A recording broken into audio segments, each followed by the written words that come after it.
The Grand Community of Illinois, on hearing the statement of the facts, immediately wrote and mailed the following letter.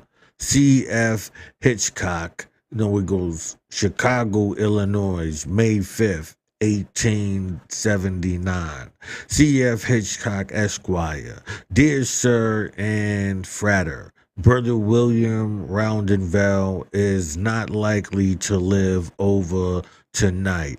The Masons here desire to grant his request to be buried with Masonic honors, but no one seems to know his standing in lodge, etc.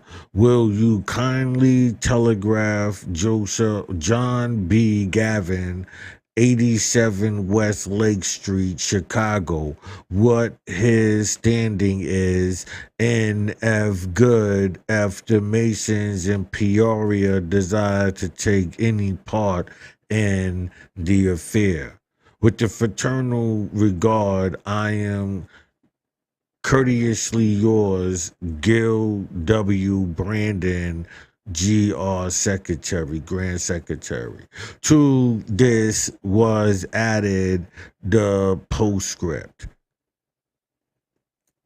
I am just leaving the city for a week, and I would have answers sent me, to me.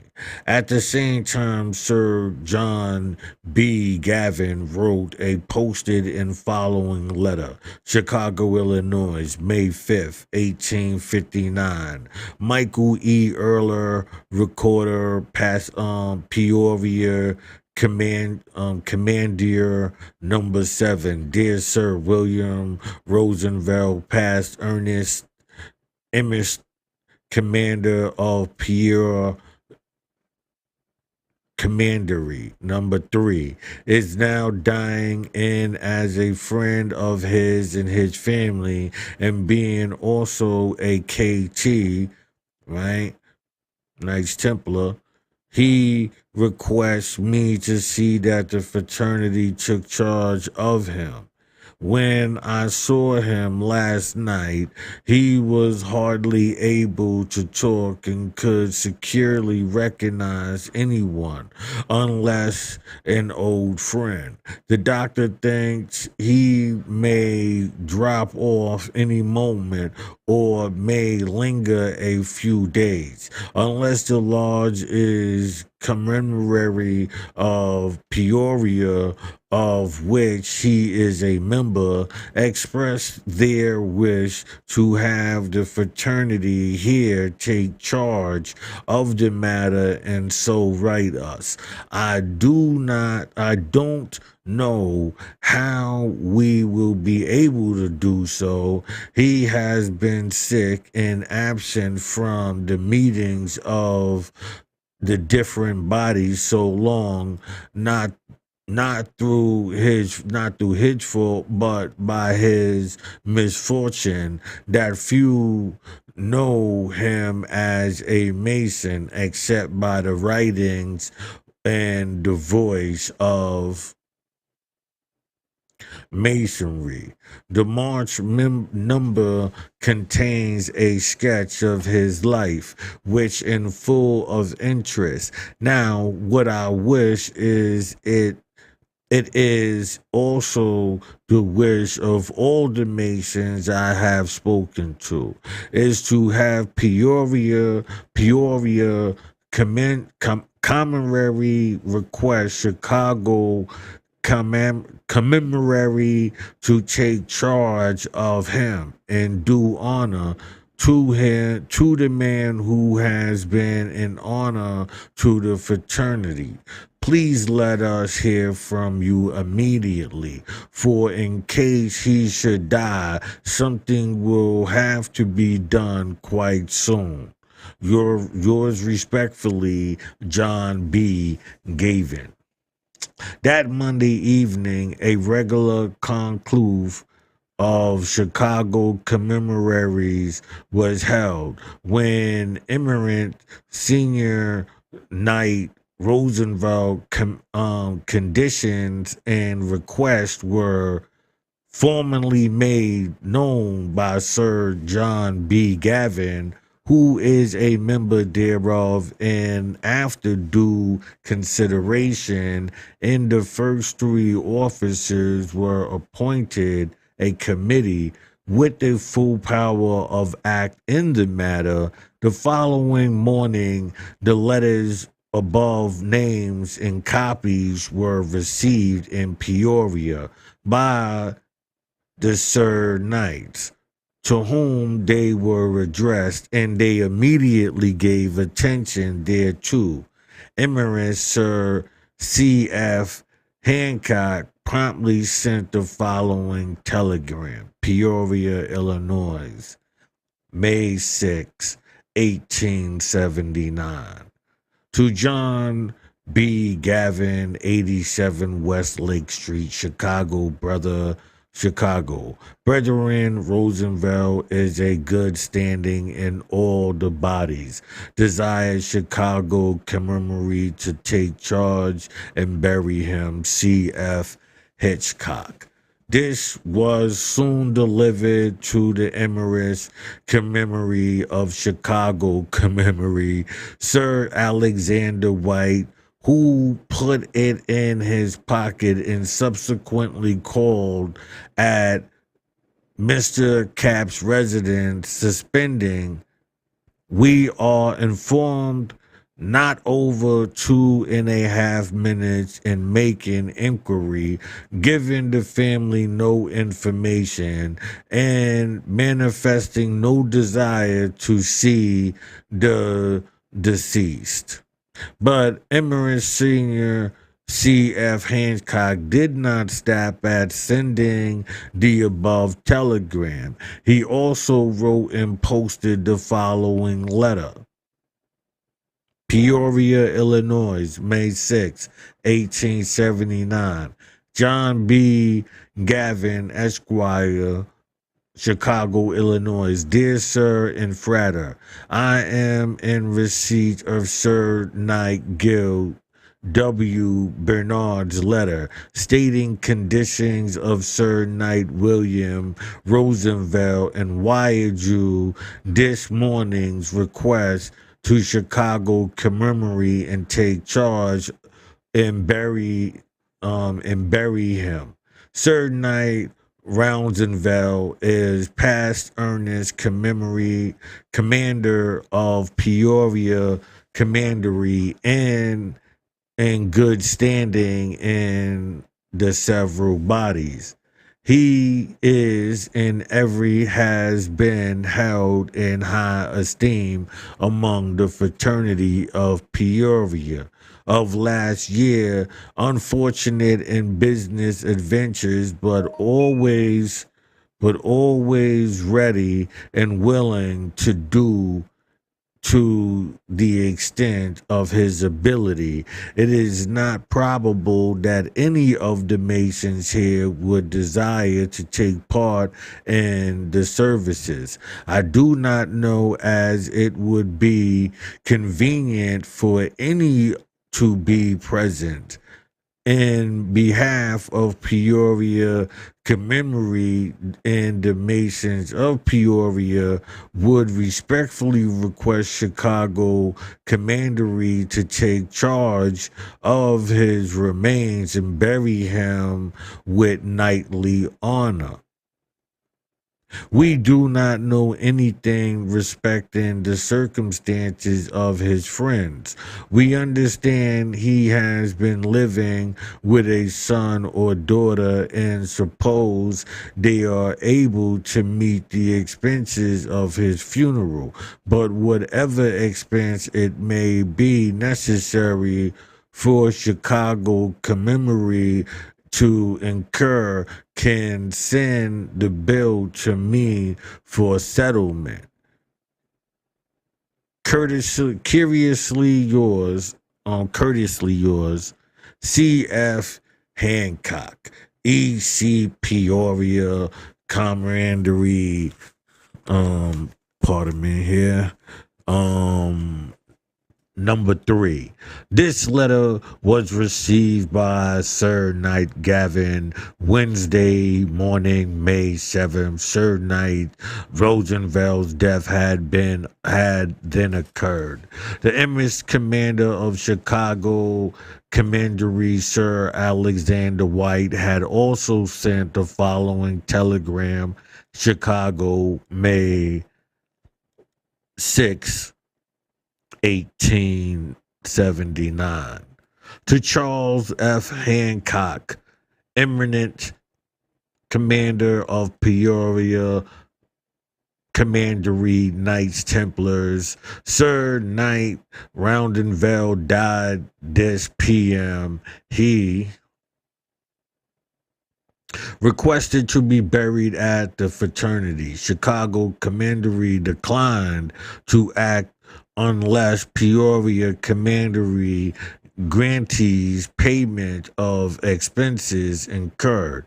If you desire Chicago Commandery to act, send full instructions by wire immediately. The expenses will be at least $200. Alexander White, EC, 900 West Madison Street. This telegram was delivered to Emmer Sr. C.F. Hancock at about 11:30 o'clock p.m. Okay. Feeling that he could not take the responsibility of answering immediately, he waited until morning. Then he sought advice from members of the respective bodies. The general expression was, "This is unusual. The amount seems extravagant. Reasonable expenses we will pay. We don't see how we can pay or raise that amount, and as $200 is the least amount named, it may be $300 or $400. The question was asked by everyone. Why can't the remains be brought to Peoria? And agreed in saying, we will pay the expense to bring him and his family here and their return, and give him the largest Masonic funeral here for years. Accordingly, Emerson Sr. C.F. Hancock sent the following telegram: Peoria, May 7th. 1879. To Alexander White, C.E., 1900 West Madison Street, Chicago, Illinois. We withdraw our request to Chicago Commandery. We can't bear the expense. Can't the remains be sent to Peoria? C.F. Hancock, E.C.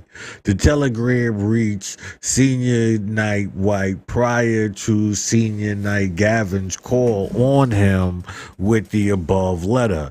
Then he said the telegram suspended the letter. Sir Knight Gavin was accompanied by Sir H.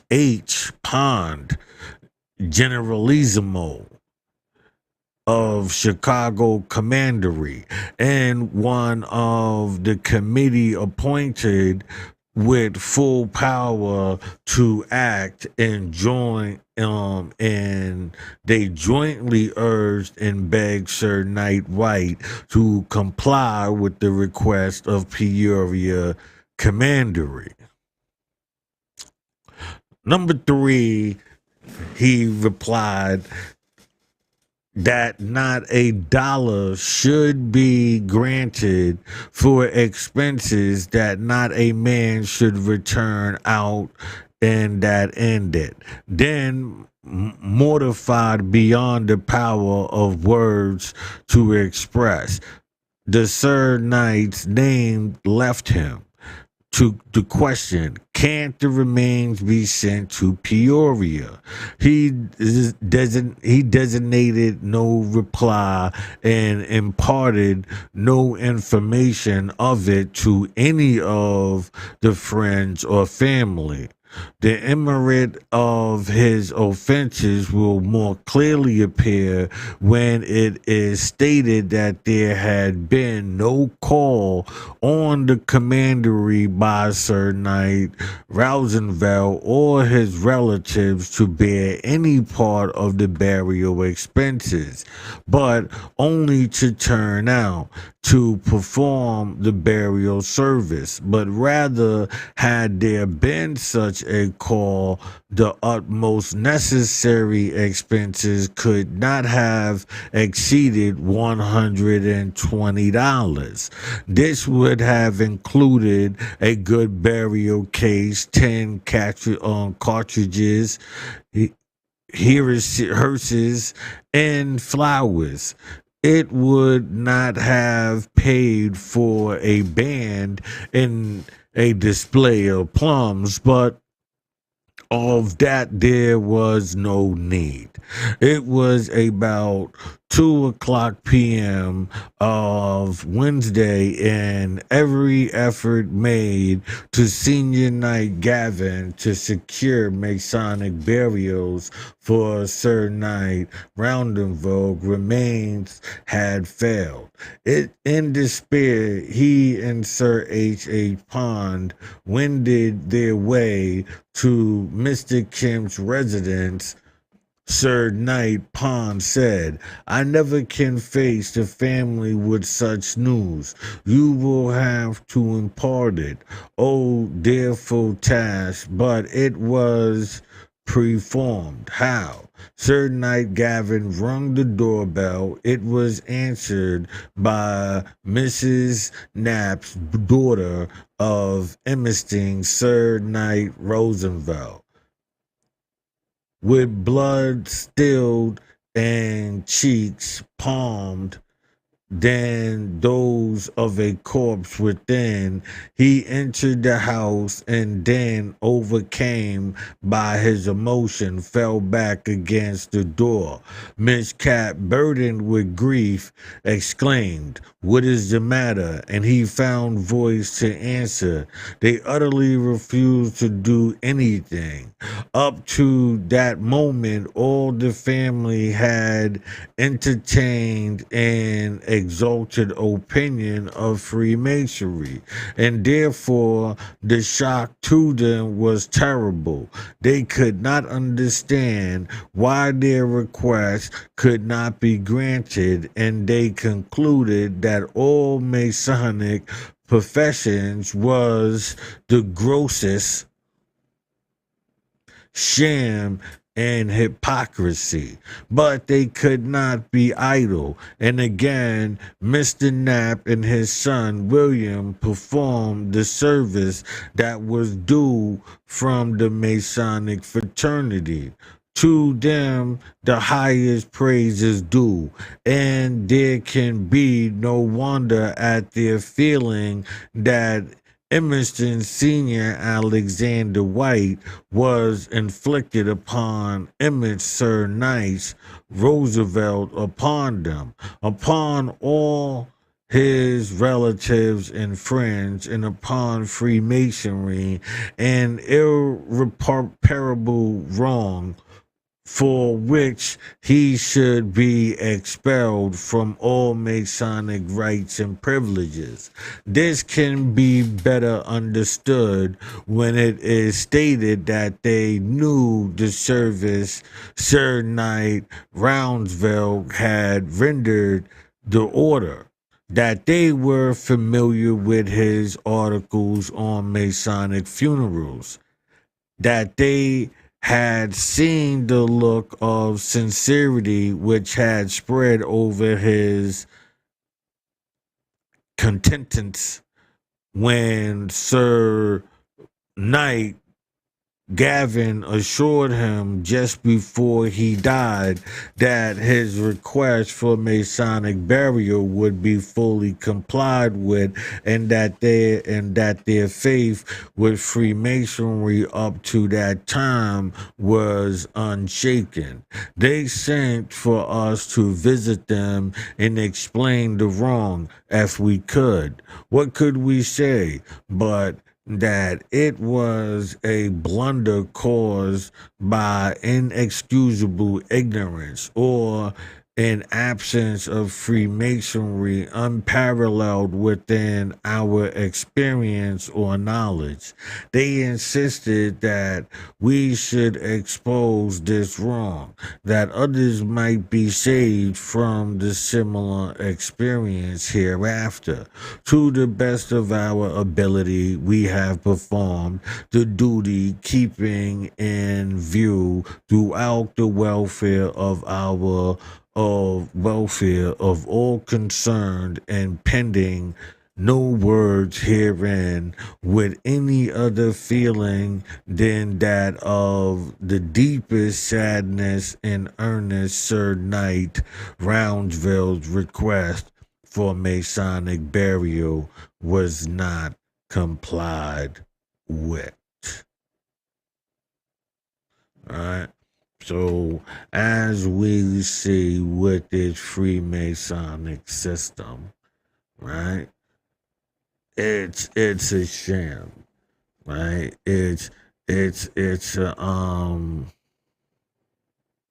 a pyramid scheme that works on your mental and belief, your gullibility, your willingness to want to be accepted, and it's indoctrinating you into this new system, right? Now, that system, whether it in the streets would be gangs and all of these things, but inside of that system, is somebody who's working, remember, and when they in that lodge, they working with the police, they working with all of these things, and so they know and they orchestrate these crimes, right? Your death can be orchestrated through this. Now, our next reading, right, is going, now we was talking about the gypsy, right? So let's look at, what is a gypsy, right?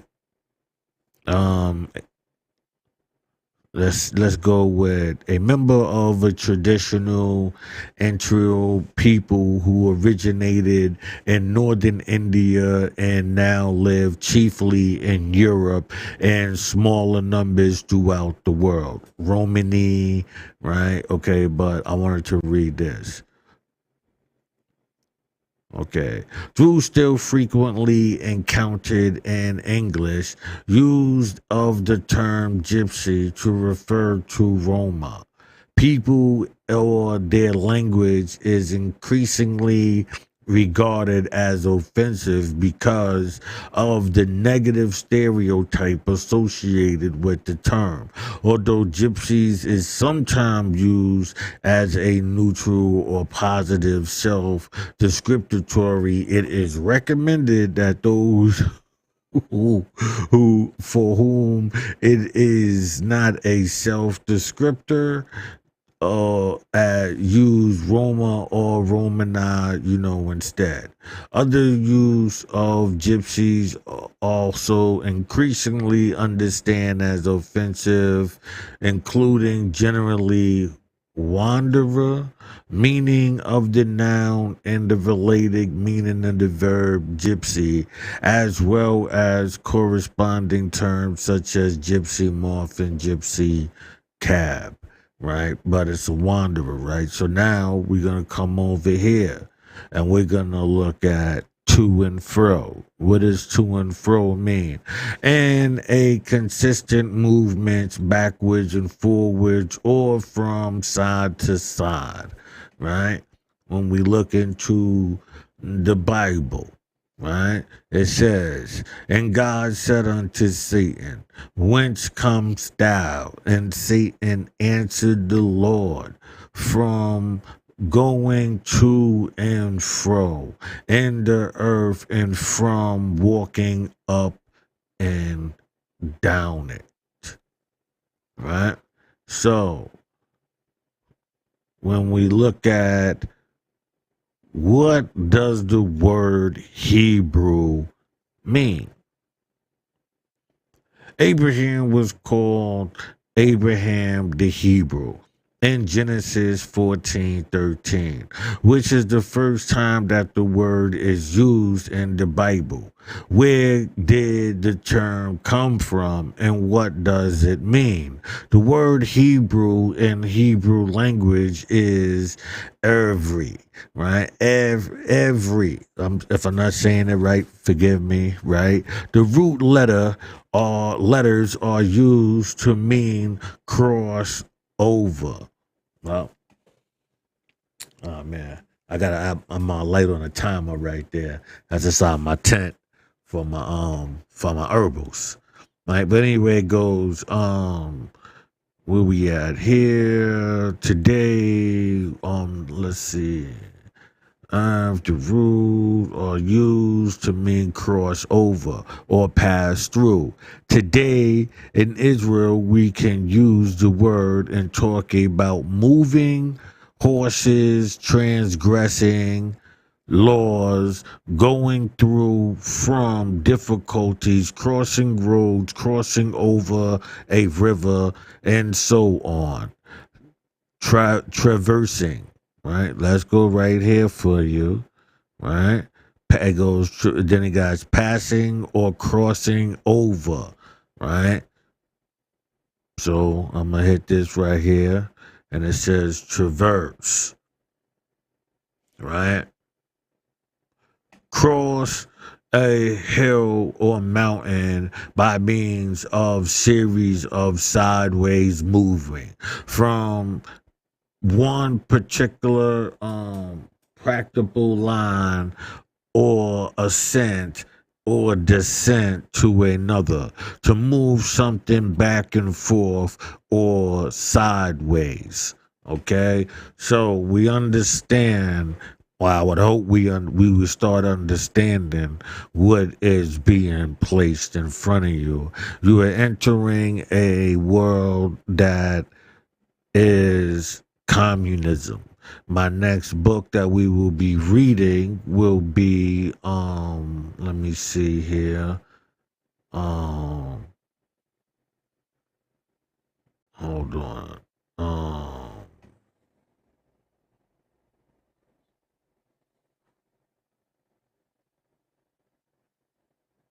I got a few books here.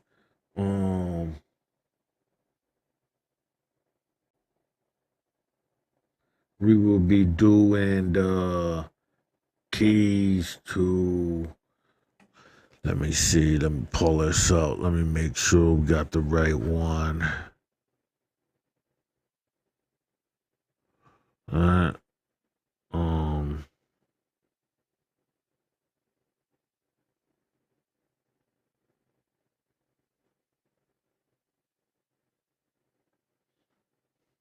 No, hold on a minute. My fault.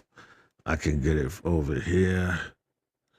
Let's go to my download. Open you up. Okay. Here we go. So, okay, it already opened up for me to the nice size there. Okay, so this would be the next book we read. Now, I told you through this series right here and other series how Freemasonry was used not only to take down the French with the French Revolution. It started the American Revolution, American Civil War. It's everything that you see now with the woke community, right? It helped defeat the French when they came to Haiti, but then it also helped with the Dominicans and defeating the Haitians. So this system, is documented. So I got many different articles and stuff that I brought up and I've put those there. But now we're gonna get into this book right here. Now, inside this book is going to address these things, right? So this will be the next book. If you enjoyed Mahabone, the Master's Carpet, you'll trust me, you're gonna love this too. This is also from the 1800s. These books that I usually pull up are 1800s and stuff like that. I try not to deal with, not that I try not to, it's just that the newer stuff, it comes in different forms, so I give it in a different form.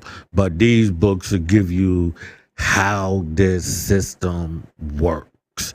As you can see, it's 400. I don't know. No, you can't see it up there, but it's 400 and 43 pages. Okay, so it goes key to masonry and the kindred secret combinations. Right? So, right, so there's the keys to masonry and the kindred secret. This is by Reverend John Livingston. Right, so we're not gonna go through it today, but I just wanted to come down here real quick. This is just for anybody else who want to know. By the way, my name is Juice Wonder. This is Old Jaw Gritty. Don't forget to hit the like, the subscribe, and the notification bell so that way you can be informed whenever I upload or go live, and you can be in the know. I got it that time. Oh, yeah, and don't forget we are having a giveaway. The Old Jaw Gritty giveaway. The first 200 subscribers gets this cup. Not this exact one, but you get this cup right here. Gritty, New York, Old Jaw Gritty. And you also get my personal book, Street Scoutsy, Knock 'em Out the Box. As you can see right here, this is a nice thick book right here.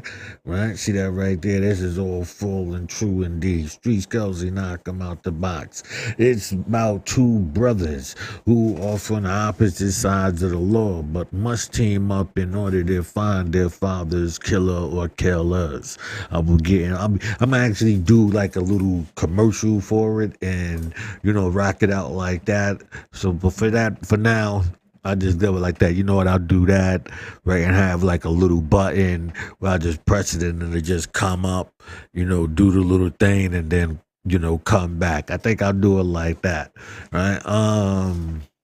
But nonetheless, okay, so wait a minute. Oh, let me just get right here. Goes, we're in the content, right? So it goes comments and growth of speculative and or symbolic Freemasonry, a table showing the things at a glance. The use that authorizes that atheists made of it, identical with Illuminism, its connections with the French Revolution and with the Irish Rebellion, right? This is all in the first chapter that we will be reading. The section of the British Parliament with regards to it. Proof that its diabolical purpose, its indestruction, doings, progress, and signs in the designs in the United States. So remember, this is off in the 1800s, people. So if anything that you see inside here reflects on what we got to be dealing with, you're going to know what it is. Welcome to communism. Until the next time, people, right? I'm up out of here. Let me see. I was hoping I can get some, some people to jump in. Let me go look at my, where we at here? Oh, okay. Come over here. See, we got anybody up in here. We got one person watching. He ain't saying nothing though. But you can always, jump in. Look, I got this thing blocking my face right here. Hold on, let me move that over. So this is what y'all seeing. Y'all seeing this big long thing like that. So I'm not gonna have that up. We'll just move this over here like this. That's why I have the thing where if you come through. But like I said, let me close this one out. This was a great read. I love this book right here. This was one of my favorite books, in learning Freemasonry and having a real true understanding of what it was. The hustle of attaching it to something, not really being that, but using it as a symbol, in order to make a system work. Meaning that Freemasonry has nothing to do with, Egypt and all of this, but you make things to affiliate because you ain't there. You don't got nothing to do with that. But you use this secretive system that has been passed down. So you don't know. It could be, right? But we know who the passer downs of this information is. So, this is the end of the road for the people if they're not really aware of what's going on here. So that's why I chose to show you all of these things right here and show you the affiliation with the words, right? So we got other things, truthfulness and divulgence and establishing and by irrefutable testimony, right? Irrefutable testimony, right? So these are the things. Just like I said, this book right here is gonna be another great one. We're gonna have some great fun with this. Until next time, I'm gonna catch y'all later.